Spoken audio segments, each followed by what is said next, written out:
জানেন তো আপুরা ভাইয়ারা, যার মুখে হাসিটা একটু বেশি থাকে তার জীবনে হয়তো কষ্টের পরিমাণটাও বেশি থাকে। অন্যকে ঠকাতে ভয় পায়, জীবনে তারাই বারবার অন্যের কাছে ঠকে যায়। হ্যালো এভরিওয়ান, যে বা যারা দেশ বা দেশের বাইরে যেখান থেকে আমার ভিডিওটা দেখছেন সবাইকে অনেক অনেক ধন্যবাদ। আসসালামু আলাইকুম, নিউ অ্যানাদার ব্লগে সবাইকে ওয়েলকাম করছি। কি একটা অবস্থা দেখেন তো, আশেপাশে ছোট মাঝারি যত ধরনের ইউজার আছে সবাই কিন্তু কন্টেন্ট মনিটাইজেশন পেয়ে যাচ্ছে।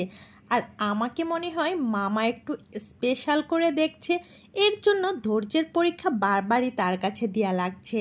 যাই হোক, ব্যাপার না, দেখি মামা কতদিন না দিয়ে পারে। আমিও মামার কাছে ধৈর্যের পরীক্ষা দিতে প্রস্তুত। তো আজকে রান্না করছি মাছের ডিম। মাছের ডিমটা এভাবে রান্না করলে আমার উনি অনেক বেশি পছন্দ করে। সবসময় তো পরিবারের সব সদস্যর জন্য রান্না করি তাদের পছন্দের জিনিসগুলো। এখন পছন্দের আমার জিনিসটা করে নিচ্ছি, আর এই জিনিসটা আমার খেতে ভীষণ ভালো লাগে। বেশি করে কাঁচা পেঁয়াজ থাকবে, বেশি সরিষার তেল, মরিচ সব কিছু দিয়ে যখন আলু ভর্তা করা হয় তখন এই খাবারটা আমার কাছে সত্যি অমৃতের মতো লাগে। শুধু কিন্তু আমার কাছে না, অনেকের কাছেই এই ভর্তাটা অনেক প্রিয়। আলু ভর্তা ছাড়াও এই শুধু মরিচ ডালা ভর্তাটাও কিন্তু খেতে জিভে পানি চলে আসে, মানে দেখলে। দেখেন তো কতটা লোভনীয় ছিল।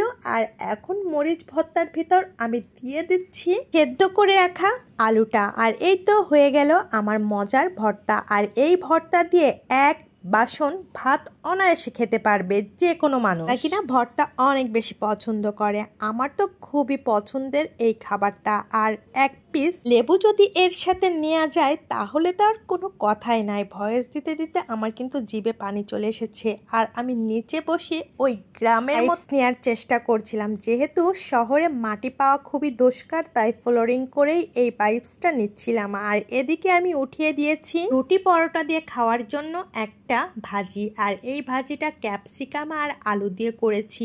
এই ভাজি রুটি পরোটা কিংবা গরম ভাত এর সাথে খেলে পুরাই জমে যায়। ভাজিটা যে এত এত মজার হয়েছিল, একেবারে গরম গরম পরোটার সাথে খেতে আপনার অন্য কিছুই লাগবে না, শুধুমাত্র এই ভাজি দিয়ে আপনি 3-4টা পরোটা অনায়াসে খেয়ে নিতে পারবেন। সোশ্যাল মিডিয়ার লোকজন হোক আর বাস্তব জীবনে সবসময় আমি মানুষের ভালো চেয়ে এসেছি। বাস্তব জীবনে যত সহজে আপনি মানুষ চিনবেন, এই সোশ্যাল মিডিয়াতে কখনো এত সহজে আপনি মানুষ চিনতে পারবেন না। এখানে বিভিন্ন ধরনের মানুষ থাকে, সময় সবাইকে জেনে বুঝে তারপর তার সাথে মিশার চেষ্টা করবেন। আর এখানে ডালে ফোড়ন দেওয়ার জন্য আমি বাগারটা নিয়ে নিচ্ছি। আমার মতো বাগার কারা কারা দিয়ে এভাবে ডালটা রান্না করেন কমেন্টসে জানিয়ে যাবেন।